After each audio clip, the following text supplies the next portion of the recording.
Fala, doutores! Daniel, professor de Física da Mentoria aqui, e hoje a gente vai falar sobre um tema muito relevante para vocês nessa fase do ano, que é a evolução de acertos num simulado. Lembrando que um simulado é uma prova que vai antecipar um exame que vocês fazem geralmente no final do ano. Então é super interessante inserir na rotina provas, testes, simulados, que vão antecipar e treinar várias coisas, como por exemplo condicionamento, como por exemplo questões. Então, não é a pauta desse vídeo, mas ressaltando aqui a importância de você inserir provas antigas, inserir simulados aí na tua preparação. Mas hoje a gente vai falar sobre como evoluir de nota num simulado. E o core desse vídeo, o ponto central, seria justamente como eu corrijo os meus erros. Se eu, por exemplo, faço 35 acertos num simulado de natureza, eu errei 10 questões. E dessas 10 questões, a gente precisa, cara, detalhar muito bem o motivo que me fez errar. E aqui a gente vai mostrar para vocês, olha só, como é que os alunos da mentoria estudam ao longo do ano em função desses erros, certo? Vamos lá. A princípio, até deixando aqui claro em termos de nomenclatura, que a gente divide os erros em três tipos. Sei lá, você pode até conhecer esses tipos de erros com outros sinônimos, mas eu quero que você foque aqui na essência, no conceito de cada tipo de erro desse, beleza? O primeiro erro, que é muito comum pelos alunos, se chama erro por descuido. O erro por descuido é aquele tipo de erro que você eventualmente vem fazer um cálculo matemático errado, errou uma multiplicação ali, teve uma interpretação errônea e geralmente a causa desse erro é justamente cansaço, certo? Se você estiver fazendo a prova cansado, o número de erros que você terá por descuido vai ser muito alto. Daniel, a prova que eu vou fazer essa semana é no domingo à tarde, simulando inclusive o horário do Enem. A minha recomendação é, não faz nada pela manhã, acorda um pouquinho mais tarde, tenta não ingerir comidas tão calóricas, aumenta a tua hidratação no dia anterior. Então, coisas que são até detalhes mesmo na tua preparação podem motivar você a errar duas, três questões a mais numa prova, certo? Dormir mal do dia anterior, não ter uma boa postura na prova a ponto de sentir bastante dor na lombar, nas costas. Perceba que descuido não é do nada, tá?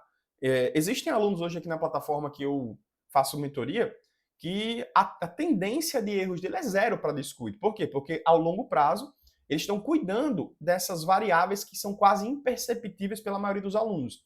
Se alimentar bem, dormir bem, ter uma prova menos ansiosa, estar mais descansado, evitar o consumo exagerado de cafeína antes da aplicação. Então, assim, erros que antes você achava normal marcar o gabarito errado, errar uma multiplicação, ter uma interpretação errada na hora da prova, são erros por descuido. E lembra, tem uma causa, tá? E essa causa, às vezes, é imperceptível na nossa preparação. Mas são esses detalhezinhos que fazem toda a diferença. Imagina aí você acertar sempre mais duas questões do que a média que você faz. Então, se você está acertando aqui, por exemplo, no caso desse aluno, que está fazendo 35 acertos, e a média dos erros dele por descuido, olha só, 2, 4, 1, 5, pô, Daniel, porque está variando tanto? Cara, ele não está fazendo a prova de maneira igual sempre. Claro que não existe esse fator constante, né? Mas compara uma prova que ele fez 5 erros por descuido para uma prova que ele fez 2 erros por descuido. Pô, alguma coisa aconteceu ali de diferente. Ou ele dormiu mal no dia anterior, ou ele teve péssimos hábitos nessas 3 semanas seguintes, porque o que, é que a gente tem aqui? Ó? Erros por descuido, a gente tem que diminuir sempre, e na minha opinião, é um erro que é muito fácil de ser corrigido, certo? É você estar atento na hora da prova. Aí vamos lá. Se eu tenho aqui, ó, 4 provas na sequência, 5 provas na sequência, né? E geralmente essas provas são feitas. Aqui a gente teve um sprint um pouco maior, mas geralmente são feitas semana após semana, então será, teria um mês aqui de preparação nessas provas. Seria interessante que a gente conseguisse perceber o que é que aconteceu nesse mês. Daniel, tô começando a dormir mal. Daniel, tô começando a cansar. Daniel, tô percebendo que na hora da prova eu tô ficando mais ansioso. Pô, a gente tem que corrigir isso aí rapidamente, né? Então, o erro por descuido é aquele erro que você corrige muito rápido por hábitos, geralmente nas semanas anteriores ou até no dia anterior da prova, certo? Então, erro por descuido, toma muito cuidado. E o que é que eu recomendo? Quando você cometeu um erro por descuido, cometeu um equívoco, vale muito a pena depois você tentar fazer essa bateria de questões. Então, vamos lá. eu vou pegar aqui a prova do simulado semanal número 1, e esse aluno em específico errou 2 questões por descuido. Cara, antes de você começar o teu estudo, por exemplo, sei lá, da segunda-feira, ou seja, em outro dia, tenta fazer ali 10 minutinhos, 8 minutinhos, para refazer essas questões sem ver a resolução antes. Então, se você percebeu que você errou ali por descuido, você parar um tempo na minha agenda para tentar fazer esse micro simulado de 4 questões, como é o caso aqui do simulado 17, ó, 5 questões. Então vale muito a pena separar meia hora no começo da semana e tentar refazer essas 5 questões que você errou por descuido. Aí vamos lá. Na hora que você tentou refazer essas 5 questões, você percebeu que não era descuido, era conteúdo, porque é muito comum o aluno errar a categoria do erro, tá? Se não era descuido e não era conteúdo, repassar esse erro para uma outra coluna, beleza? Mas vamos lá. Erro por descuido, você tem que sim corrigir isso. Não pode deixar que você chegue ali próximo ao Enem errando muito por descuido. Tem que ficar calmo, tem que conversar com o mentor para a gente corrigir isso rápido. Mas eu já antecipei aqui muitas soluções. Lembrando, se você conhece a raiz do problema, você sabe como solucionar. É só você desidratar essas causas, né? Então, Daniel, se eu estou errando muito por descuido, como é que eu desidrato os erros por descuido? Você vai descansar mais um momento antes da prova. Você vai tentar dormir melhor na noite anterior. Você vai tentar chegar menos ansioso. Como? Ingerindo menos cafeína, muito provavelmente. E aí vai, certo? Então, erros por descuido é isso, a gente corrige com descansar. Perfeito? Vamos lá. Aí a gente chega no segundo tipo de erro, na segunda categoria, que são os erros por conteúdo. Aqui na plataforma da mentoria a gente classifica erro por conteúdo como sendo um erro de um assunto que eu ainda não estudei. A gente está hoje aqui em maio, né? Estamos na metade de maio e geralmente faltam ainda muitos conteúdos para os alunos, certo? E é muito interessante que você perceba que os erros por conteúdo, eles tendem a diminuir à medida que o tempo passa, à medida que o ano passa. Por quê? Se eu estou, olha só, assistindo cada vez mais aulas para finalizar o meu cronograma, os erros por conteúdo têm que cair. Então eu costumo falar que os erros por conteúdo, eventualmente, eles vão diminuir. Nem que você só assista a aula ao longo do ano, eles vão diminuir. Por quê? Se você está assistindo às aulas, você vai ter menos erros por conteúdo. Por quê, Daniel? Né? Eu estou errando, mas porque eu não entendi a matéria. Aí já não é mais erro por conteúdo. Aí já é erro por dúvida, é outra categoria. Mas se naturalmente você está assistindo todas as aulas, se você tem uma progressão no seu cronograma de aulas teóricas, você tende a diminuir sim os erros por conteúdo. Lembrando, se você já assistiu a matéria, não é mais erro por conteúdo. Daniel, vamos lá, eu estou em maio aqui, ainda não assisti eletromagnetismo e elerodinâmica. Certo, erro por conteúdo. Caramba, eu nem sei o que é indução eletromagnética. Erro por conteúdo, você não estudou o conteúdo ainda. Agora, se eventualmente você já tiver estudado a parte de eletromagnetismo, certo? E encontrar uma questão muito específica, ultra específica mesmo, que pergunta um tópico que o teu professor, por exemplo, não passou, aí sim vai ser um erro por conteúdo, porque você não estudou aquela parte da teoria. Mas isso aí é um caso muito raro, tá? Se você assistir a resolução, você perceber, caramba, o professor realmente não deu isso. Eu nunca vi esse conteúdo, mas já estudei eletromagnetismo, então realmente é um erro por conteúdo ali. É muito raro mesmo isso acontecer, depois que você assiste a aula, encontrar uma questão que não está em nenhuma lacuna, ou melhor, não está em nenhuma pasta daquilo que o professor explicou numa aula teórica. Mas beleza, erro por conteúdo, como é que eu corrijo, Daniel? É só você lembrar qual é a causa dele. Qual é a causa dele? Ausência de aulas teóricas assistidas. Como é que eu soluciono? Assistindo mais aula. Então, à medida que o tempo for passando, você vai assistir mais aulas e você vai conseguir suprir essa demanda aí. Vamos lá. Dúvida muito comum pelos alunos. Daniel, se eu percebi que eletrodinâmica é um conteúdo que sempre cai, vale a pena adiantar esse conteúdo agora, se eu estou errando muitas questões? Depende, tá? Depende. E vai depender muito do diagnóstico que o teu mentor fez. Por exemplo, vou abrir aqui o cronograma de conteúdos desse aluno em específico e a gente percebe, olha só, que ele já assistiu bastante aula, tá? Bastante aula finalizada aqui, ó. E a gente percebeu, né, na medida que o ano estava passando, que muitos conteúdos de termologia ele estava errando.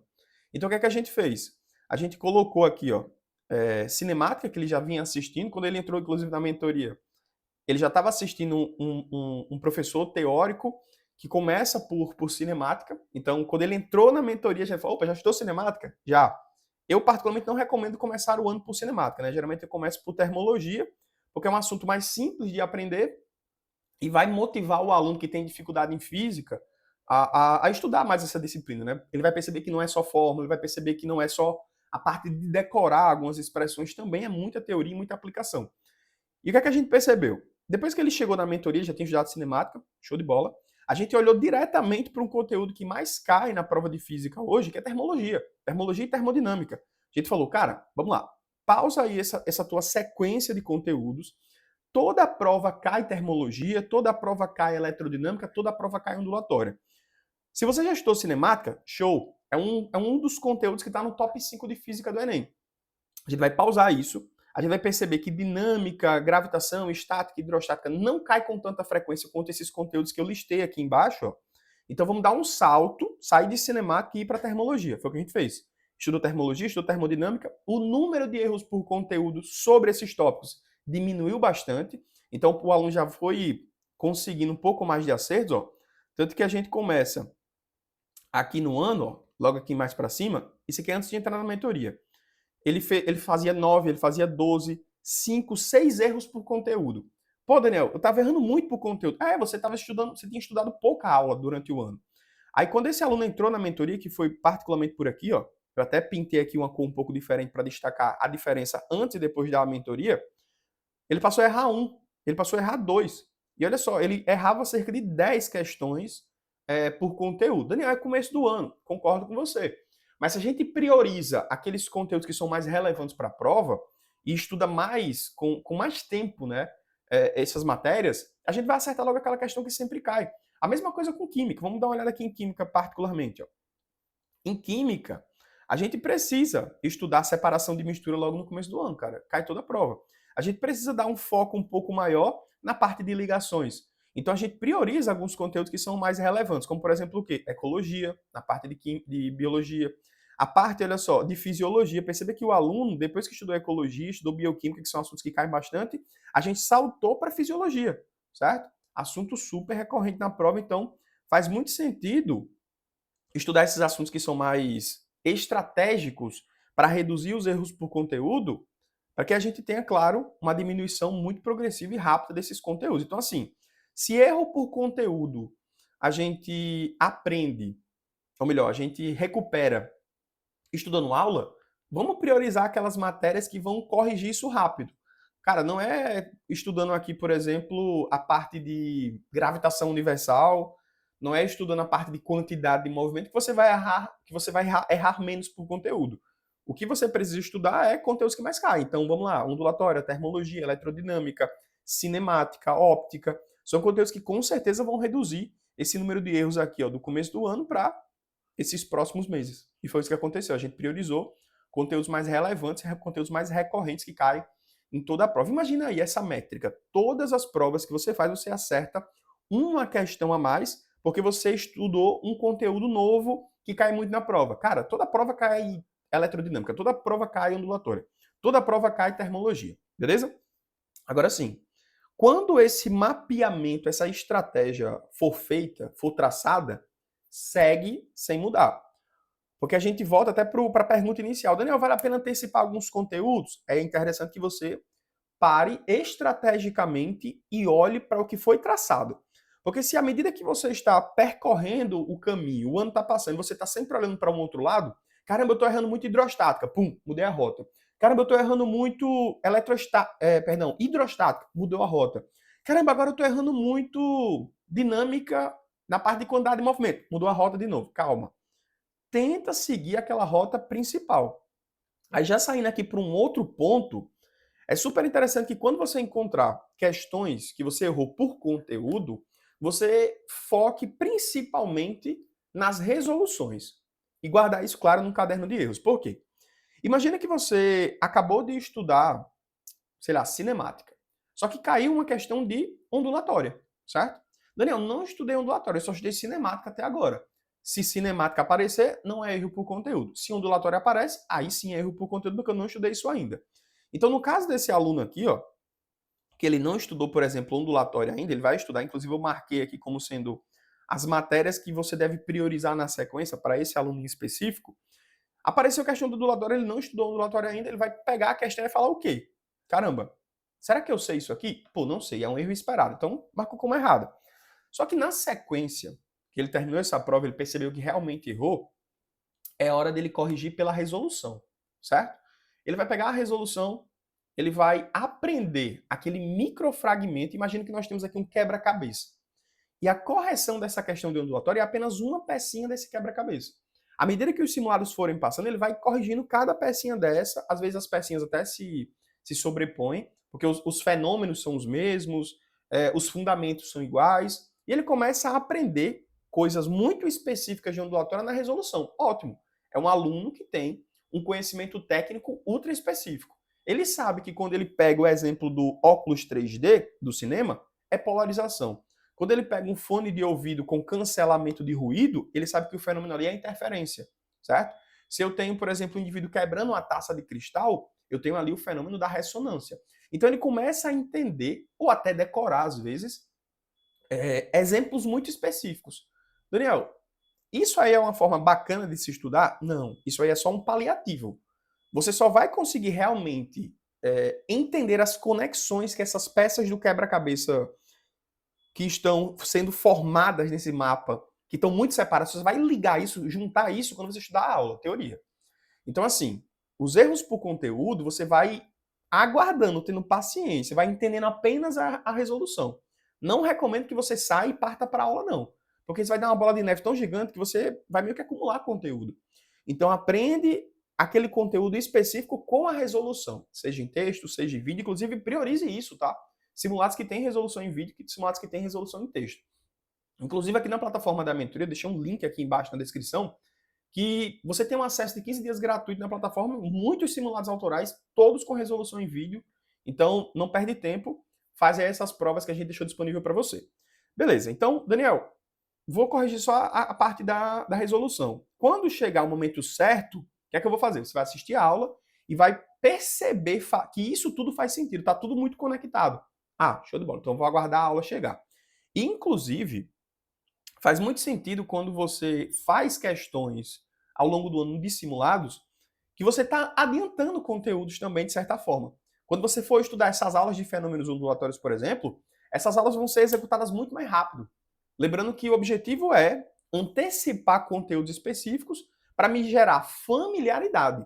Claro que depois que você assistir a aula, você vai entender que uma coisa faz sentido com outra, vai gerar conexões, e aí você passa para um outro nível, você vai se tornar um aluno mais especialista naquele conteúdo. Então, lembrando, a teoria que eu falei aqui se chama QTQ, questão, teoria, questão. Eu pego uma questão antecipadamente de um simulado, estudo a teoria, a aula teórica logo na sequência, né? Quando chegar no meu cronograma, e depois eu faço uma lista de exercícios só daquele conteúdo, o QTQ. Você vai se tornar familiarizado. Quando o professor fala sobre ressonância, polarização, interferência, você não vai olhar com uma cara de surpresa, como eu nunca ouvi falar sobre isso. Você já vai ter uma familiaridade sobre aqueles termos. Estudou a teoria, depois vai justamente ali para as questões daquele assunto, para aprofundar de verdade. Então perceba que recomendações do aluno descansar um pouco mais vai gerar uma redução do número de erros por descuido. Inclusive, a gente precisa entender aqui com esse aluno por qual motivo o erro por descuido dele está aumentando.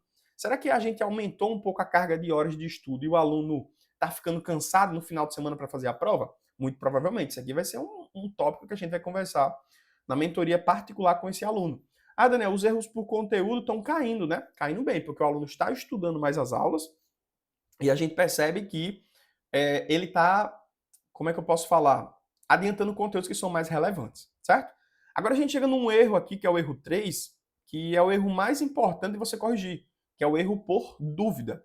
Daniel, o que é o erro por dúvida? Erro por dúvida é aquele erro que você já estudou o conteúdo, mas você errou aquela questão. Por exemplo, o aluno já estudou cinemática, já estudou termologia. Se ele errar uma questão de cinemática e termologia, não é erro por conteúdo, é erro por dúvida. Claro que a gente tem que considerar também se aquele erro foi por descuido, né? Mas vamos considerar que ele não teve descuido, ele estava bem atento na prova, ele já assistiu esse conteúdo, então não é erro por conteúdo, é erro por dúvida. Erro por dúvida é aquele erro que você já estudou a matéria e mesmo assim você errou. Eu gosto de até dar um sinônimo para esse tipo de erro, como sendo erro por repertório, tá? Daniel, o que seria um erro por repertório? Repertório é um termo que geralmente os professores de humanas, ou melhor, os professores de redação, né? Os professores de redação, majoritariamente disparados, são os que mais usam esse termo na hora das suas explicações. Se eu vou fazer, por exemplo, uma prova e não estudo temas específicos, livros, autores sobre educação, sobre saúde, sobre meio ambiente, sobre tecnologia, eu estou indo para a prova sem repertório. E o que seria repertório? É você ter um conteúdo prévio que você vai usar naquela prova que não está exposto ali. Você não sabe o tema da redação. Por isso você estuda repertórios prévios, conteúdos antecipados, para quando chegar na prova você só trazer. Então você tem um dado como repertório, um livro que você leu o resumo, ou viu ali a crônica, sei lá, como previamente para usar como repertório de um tempo específico. Então, um repertório é um conteúdo específico que você estudou e aquilo acrescentou no teu vocabulário enciclopédico. E aí vai. Então, se o aluno estudou cinemática já, estudou termologia, mas o exemplo, o modelo que caiu naquela prova, ele não acertou, ele não conhecia, ele está carente de repertório. E olha que coisa bacana aqui, ó. Esse aluno, ele começou a errar menos por conteúdo, ou seja, ele assistiu mais aulas, ele fez mais questões daqueles assuntos que geralmente caíam. Só que, eventualmente, a gente percebeu, olha só, que os erros por dúvida dele aumentou. Por quê? Porque muito provavelmente migrou do erro por conteúdo para cá. O que a gente tem que fazer? Listas de retomada, listas de revisões dos assuntos que já passaram, para que esses erros por dúvida diminuam. Porque assim, se antes eu errava a termologia porque eu não estudava, erro por conteúdo. E agora eu estou errando questões de termologia porque eu não estou conseguindo fazer as questões, então a gente tem que visualizar isso. Então assim, ó, erro por dúvida é o erro que você tem que corrigir imediatamente. Daniel, se na prova de hoje eu fiz uma questão de física sobre cinemática, eu já estudei cinemática e assim mesmo eu errei, cara, acabou a prova, é o momento de você corrigir as questões por dúvida. Lembrando, questões por dúvida você corrige imediatamente, é a prioridade número 1. É um conteúdo que você já estudou. Você precisa agora entender, aumentar os repertórios, olhar para as questões que você errou e ter realmente um pensamento um pouco mais analítico. Peraí, o que é que eu errei aqui? Foi a fórmula que eu não soube aplicar? Foi o exemplo teórico que eu não consegui interpretar que era uma questão de lançamento vertical para cima? Certo? Então você vai ganhar, você vai diminuir os erros por dúvidas ganhando repertório. Eu sempre falo isso. Então olha só, se você está errando por descuido, muito provavelmente você está fazendo a prova cansado, com algum fator externo atrapalhando você. Se você está errando muito por conteúdo, é porque você assistiu pouca aula ainda. E se você está errando muito por dúvida, é porque você não conseguiu consolidar tão bem a teoria, e para solucionar isso, você precisa estudar mais repertórios daquele assunto. E como é que a gente faz isso? Com listas de retomada. Então, se o aluno, particularmente, ele pega ali um assunto, sei lá, 4, 6 horas por semana de aula, ou melhor, de física. 4 horas é para aula, perdão, 4 horas você vai dividir, sei lá, uma parte para questões da semana e separa também o tempinho para questões da semana, ou melhor, das semanas anteriores. Então, se eu tenho 6 horas por semana para estudar a física, não contando com o tempo de aula, 4 horas, por exemplo, você passaria estudando o conteúdo da semana, aprofundando, e 2 horas estudando listas de retomada, listas de semanas anteriores. Beleza? Então, isso aqui, pessoal, é o segredo realmente da aprovação. É você conseguir errar menos de uma prova, é que você conseguir corrigir de maneira ultra específica cada tipo de erro desse. Beleza? Gostou desse vídeo? Segue a gente aqui e não esquece de curtir e mandar para aquele teu amigo que está errando muita questão ainda nessa fase do ano. Valeu!